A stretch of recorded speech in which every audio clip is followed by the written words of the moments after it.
Bonsoir. Bienvenue à votre séance régulière du territoire non organisé de la Haute-Gaspésie du 10 avril 2024.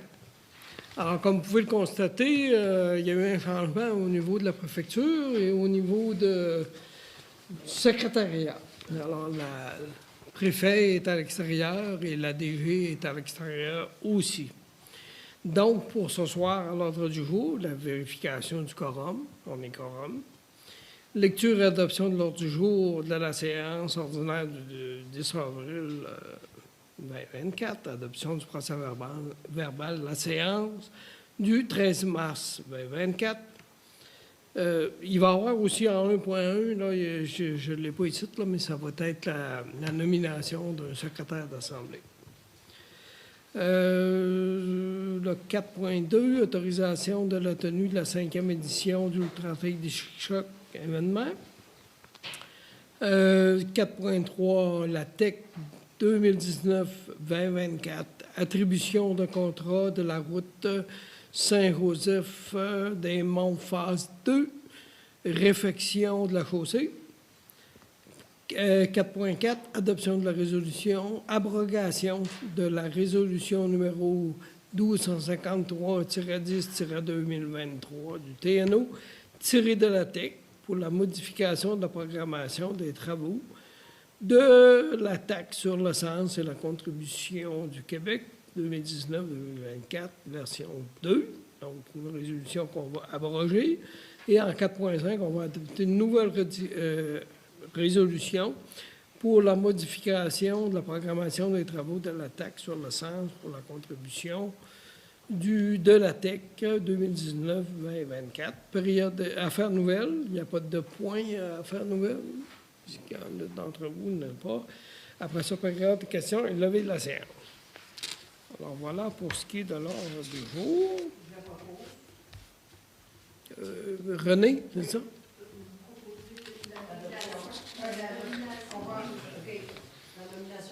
Ah oui, c'est vrai. Ouais. Je vais proposer. Alors, c'est qu'on va nommer Jean-Simon Mignot comme secrétaire d'Assemblée. Même si les directeurs adjoints, ça peut paraître drôle, là, mais il n'y a pas le mandat dans son poste de secrétaire d'Assemblée. Donc, c'est pour ça qu'on le nomme ce soir. Moi, je suis déjà nommé comme préfet suppléant pour avoir une résolution. C'est Carole Landry qui va me dire si je fais ça correct ou pas. Donc, la résolution pour M. Vigneault a été faite et proposée. On passe donc à la résolution pour l'acceptation de l'ordre du jour. M. Marcel propose. Après ça, on revient, on rentre au point 2.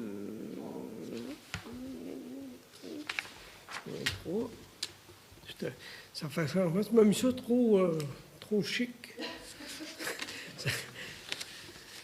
Donc, au point 3, c'est l'adoption du procès-verbal de la séance du 13 mars 2024. Vous l'avez déjà reçu il y a déjà quelque temps. Est-ce que vous aviez des changements, des questions par rapport au procès-verbal proposé par Simon? Donc, ça va être adopté tel que déposé. Administration générale, 4.1, c'est l'approbation du rapport des impayés et déboursés directs du 1er au 31 mars 2024. Jean-Simon. On a des déboursés directs pour 65 288 $ et 64 sous. Et on a des factures à payer de 20 975 et 76 pour un total de 86 264 et 40. Peut-être juste une petite note parce que les montants sont peut-être plus élevés que normal. C'est qu'on a payé la Sûreté du Québec 27 000 quelque chose au complet au lieu dans 2 phases. On a le droit de le payer en 2 fois, mais on le paye au complet. Proposé par Monsieur, mon copilote. Autorisation, 5e édition de l'Ultra Trail des Chic-Chocs, Choc événement. C'est une autorisation que le ministère des Transports demande, comme quoi la MRC est en accord à ce que l'événement puisse traverser la route. Ça doit être la 299 dans ce cas-là. Puis peut-être ils viennent finir ici en bas aussi, j'imagine. Juste Traverser la 299 au gîte. Alors, qui en fait la proposition? C'est très technique, là. Monsieur Marcel. Après ça, c'est l'abrogation. Non, c'est l'attribution d'un contrat pour la réfection de la route Saint-Joseph pour la phase 2 à Richard Cloutier. C'est suite à une soumission, évidemment, pour un montant de 43 800, 50 359 avec les taxes. C'est conforme là, à l'attribution des contrats. Vous pouvez parvenir. 4.4, abrogation de la résolution que je mentionnais tantôt. Donc, ce sont des travaux qui étaient prévus au niveau de la TEC qui vont être abrogés. C'est une résolution qui va être abrogée pour pouvoir effectuer des travaux autres. Donc, ça prendrait une proposition pour un proposeur pour abroger cette résolution-là. Simon. Et la 4.5, c'est une résolution qui vient refaire une nouvelle, de nouveaux travaux au niveau de la TEC, plus conforme à ce que la TEC demande. Posé, M. le maire Lamartre.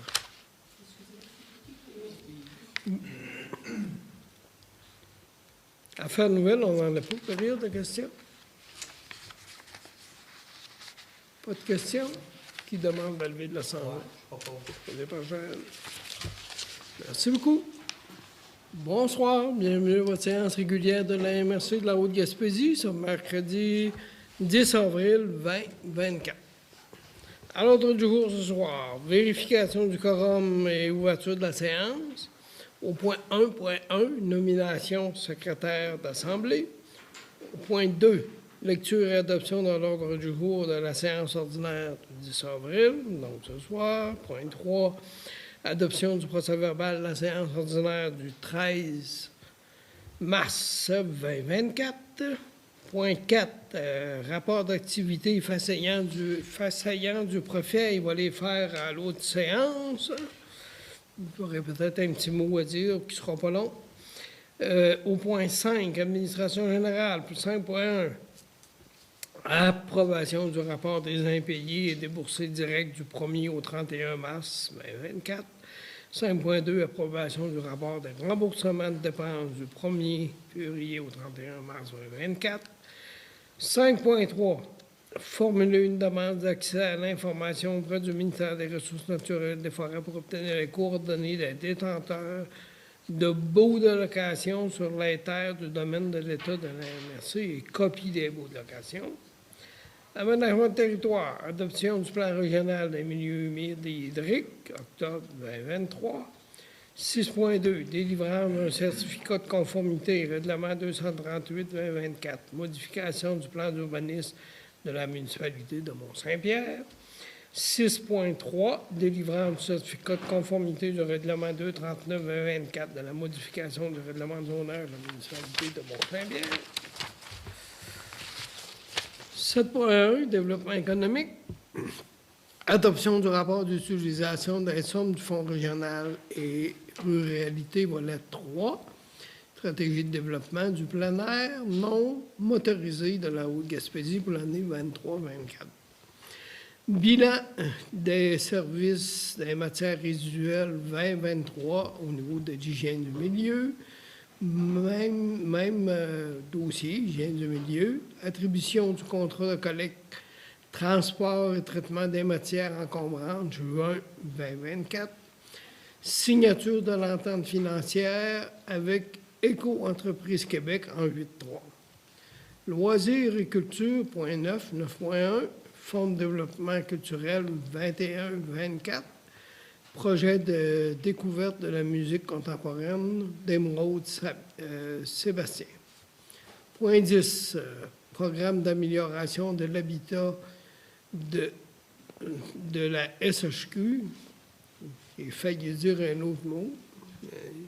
Ça n'aura pas fait avec le rapport. Alors, c'est le rapport de fin d'année financière qui est déposé comme à chaque année, 2023, sur le programme de la Société des établissements du Québec. Sécurité publique, il n'y avait pas rien. Point 12, terre publique intermunicipale, attribution de contrat pour la réalisation de travaux de reboisement, 2024 sur les terres publiques intramunicipales, et 12.2, attribution des travaux civicoles commerciaux, 2024, sur les mêmes propriétés de la MRC. Transport à 13, il n'y a rien. Affaires nouvelles? Proposons du jour, M. le président.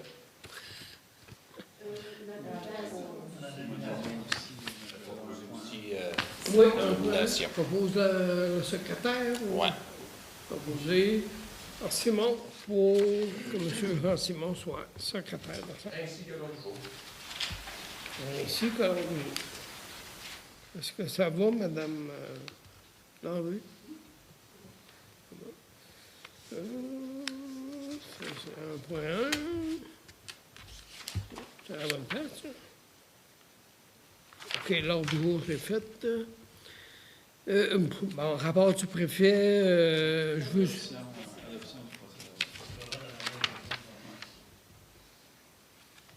Oh, ben oui. Ben, elle appuie sur 2 pages. Quand ça va être moi qui va présider.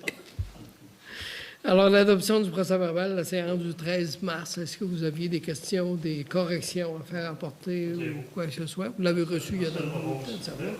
Posé par Marcel. Alors là, c'est le point 4. Frais de séance du préfet. Évidemment, le préfet n'est pas présent, il est absent. Il va faire son rapport quand il va revenir à la prochaine séance. Je veux juste mentionner que demain, c'est le 10e anniversaire du Centre de formation de la Haute-Gaspésie qui a été fondé ou mis en place, pour lequel a travaillé beaucoup Mme Micheline Pelletier. La MRC, on a été invité. Alors, le préfet n'est pas là, il est à Québec. Et le maire suppléant, le préfet suppléant, il part demain matin pour la ville. Donc, c'est Claude qui va représenter la MRC demain pour se rencontrer au niveau de la MRC. Puis, profite de l'occasion, je pense que tout le monde est d'accord avec ça, pour souhaiter un autre 10 ans et même plus à ce centre de formation-là. Il est là, il est installé, puis j'espère qu'il va durer, parce qu'on sait que des fois, ça... On a le droit de le dire, sauf qu'on a le droit de penser que ça va continuer aussi. En espérant qu'il va être encore là, et en espérant qu'il y ait de l'expansion, qu'il y ait d'autres formations qui se greffent à ce centre-là. Ça serait super, effectivement. Point 5, administration générale, l'adoption du rapport des impayés. Alors, Jean-Simon va nous présenter ça. Là, les chiffres, on va revenir un petit peu avec l'Assemblée de tantôt. On a des gros chiffres, là. On a des paiements directs pour 819 881,90 $. Beaucoup de versements à des projets de développement économique et aussi, comme toujours, des grosses factures pour la gestion des 3 collectes, essentiellement. Donc, ça, c'est pour les déboursés directs. Pour les factures à payer, on en a pour 192 796.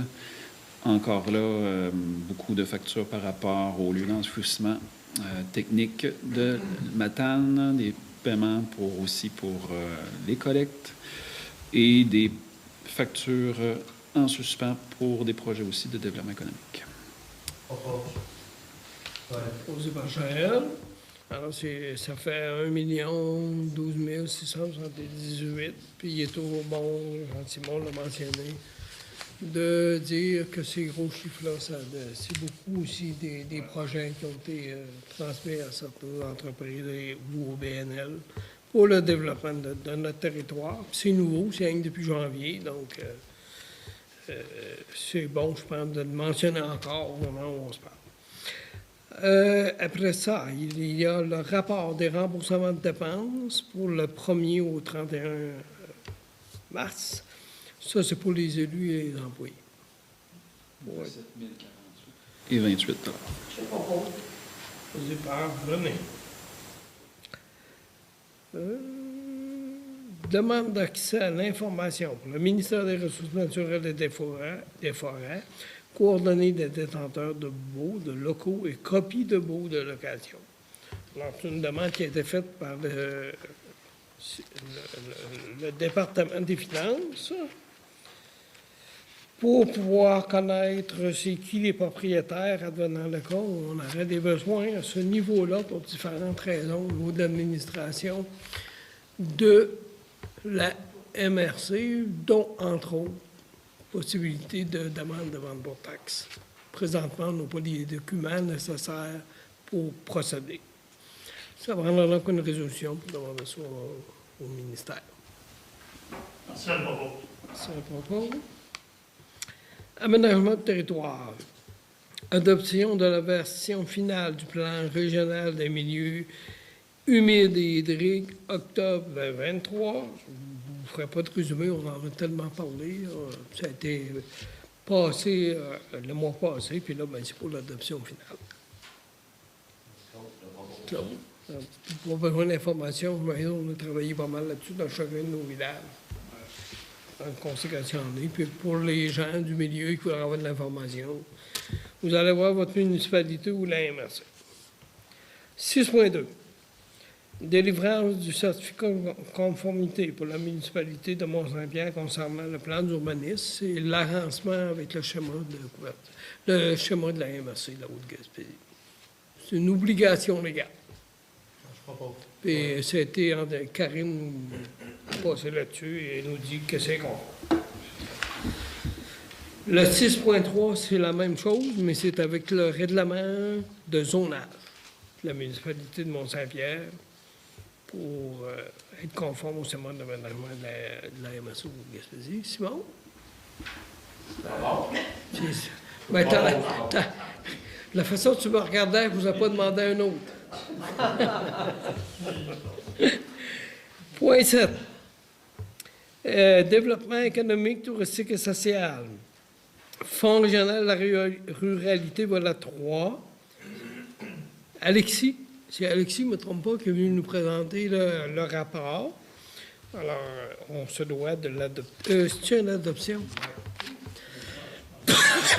Alors, on se doit de l'adopter pour être conforme aux normes gouvernementales. Je propose. Bon, juste. 7.1, c'est correct.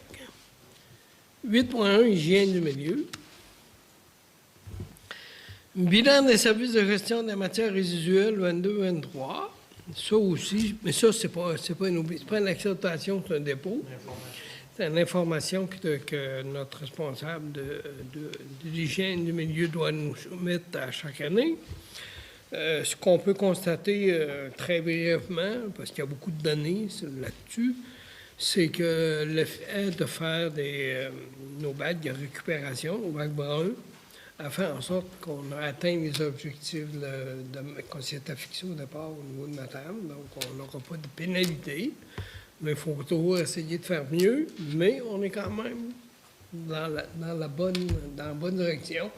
Peut-être que Jean-Simon, qui est plus dans ce dossier-là que je peux l'être. On a atteint les objectifs de tonnage pour la première année. Il y a des objectifs beaucoup plus élevés à atteindre au terme des 5 premières années. Par contre, il y a quand même un bilan positif là, de la première année complète de récupération des matières organiques qui représente à peu près 7 du tonnage total de 7127 tonnes. Dans le fond, là-dessus, on a à peu près 520 tonnes de matières organiques qu'on a récupérées dans la dernière année. Il faut que ça continue. Il faut que les gens qui en font continuent à le faire et qu'il y a des nouvelles personnes qui s'y mettent aussi. Fait que, on est sur la bonne voie, mais il ne faut vraiment pas lâcher. Merci, François. Le point 8.2, offre de service GFL Environnement Inc. pour la collecte et le transport de traitement des matières encombrantes 2024. Alors, ça va être dans la semaine du 4 au 8 de juin. Le coût cette année est de 26 178 taxes inclus. Un petit peu plus cher que d'habitude parce qu'on a demandé l'obligation de ne pas écraser les frigidaires au niveau de la pollution. Nous devons donc pas les mettre dans un camion pour les écraser. Il faudra qu'ils amènent vraiment à récupération pour pas polluer l'environnement. Mais ça parle de résolution, M. Marcel. Permettez, M. le préfet, peut-être mentionner qu'il va y avoir une seule collecte cette année. Oui, parce que Comparativement aux autres années, il y en avait deux. Je propose la réduction. c'est vrai. On va seulement une collecte. On va ajouter, est-ce que c'est du 4 au 8, est-ce que ça va être communiqué à chacune des municipalités la journée précise pour ne pas mettre ça trop d'avance? Oui. Actuellement, c'est ce qu'ils font. Oui. Oui, OK. J'imagine que David nous envoie un horaire là-dessus, au niveau des municipalités. Public. Au Facebook. OK. 8.3, signature de l'entente financière avec Éco-Entreprise Québec. Vas-y, Maxime.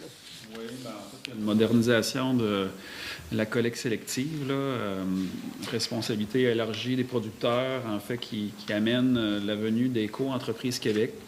Et il y a une obligation pour les organismes municipaux, les regroupements qui ont des contrats de collecte qui allaient au-delà du 31 décembre 2024. Il fallait signer une entente financière avec Éco-Entreprise Québec pour qu'ils viennent nous compenser les coûts de la collecte et du transport des matières sélectives.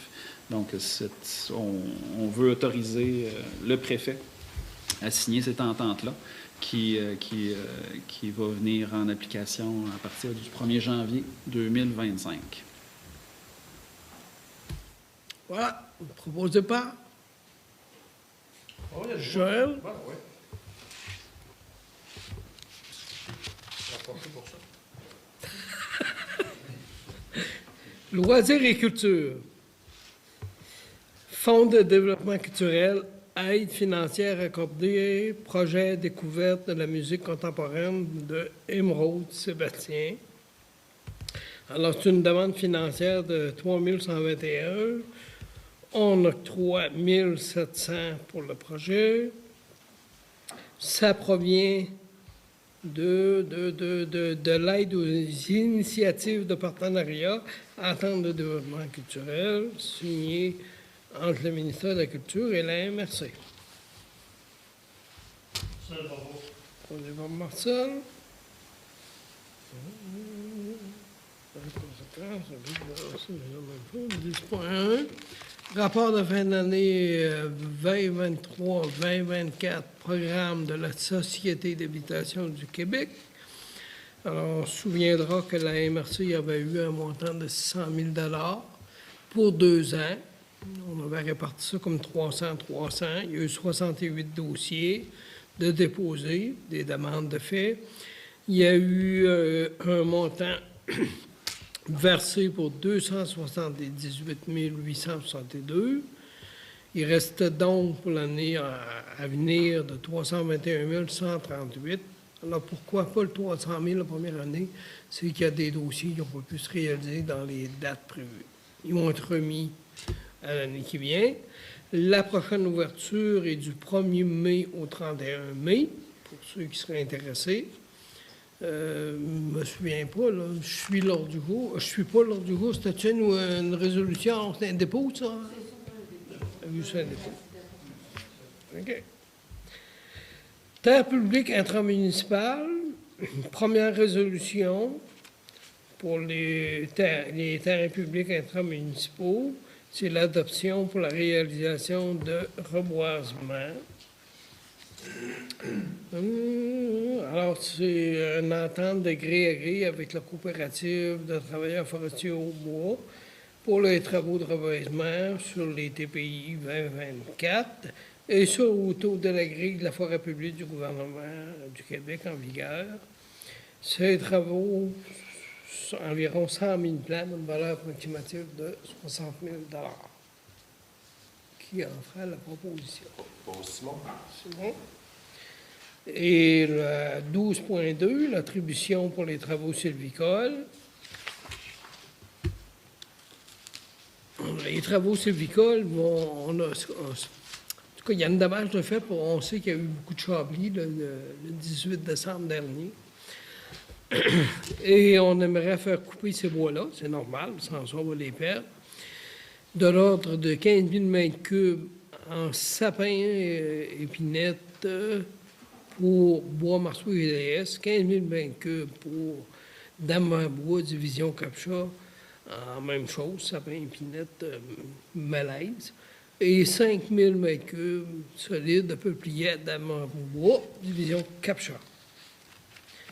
Alors, c'est une résolution pour aviser les forestières qu'on a de disponibles pour eux. Côté par René. Excusez, transport aérien, affaires nouvelles. S'il n'y a pas d'autres questions, ça prend une proposition de la levée de la scène. Par Joël. Alors, moi, je suis trop vieux à cette heure maintenant pour faire des rencontres. J'ai la misère à garder mon souffle. Merci, bonsoir, bon retour.